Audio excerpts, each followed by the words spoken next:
What we have here is my signature White Falcon, which I sort of helped design with the guys at Gretsch Fender a couple of years ago, and it's great. It's based upon a Gretsch that I got when I first started with the cult in 1983, and it was the one I used in the video, all the videos for Sanctuary, and played on all the Love album and all those songs from the band.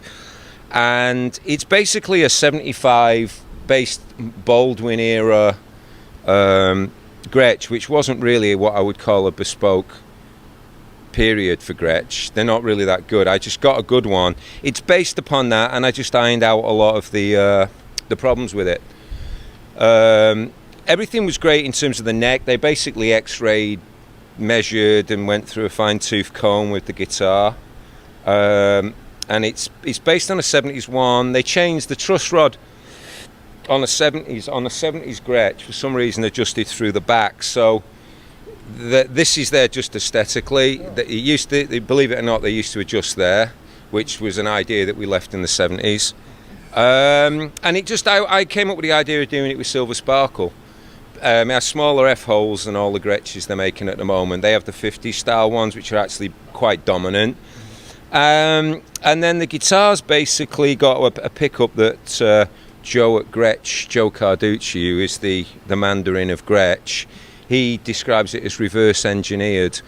What that means really in English is that it is back in the 80s, I wasn't getting enough output out of the pickup on the guitar. One of the things with these 70s Gretches, the output from the pickups was pitifully low, and I was trying to do gigs and I was using the Les Paul and this, and it was just almost impossible to get any balance out of the two guitars. So in the end, Seymour Duncan, who was a mate of mine, the pickup manufacturer from California, made me one, and I sent him a sound which was basically, I think I sent him the sound of like a Telecaster with a humbucker in it, and I wanted the chime of a Gretsch, but I wanted the clout of a Les Paul at the bottom end. So that's the idea of this pickup.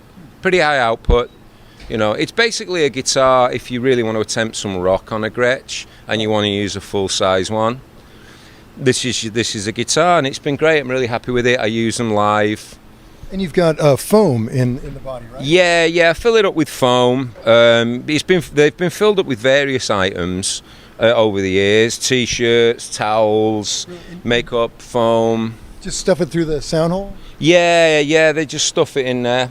And it tends to keep it from getting too much nasty feedback, and that's about it. So, it's got that there's nothing really. The bridge is pinned, obviously, because I do a lot of palm muting, so I'd always have to do that. So the guitar comes with a pin thing. Oh, great. So it's not going to move. No, I don't know. I don't know how you really play one that's not, but.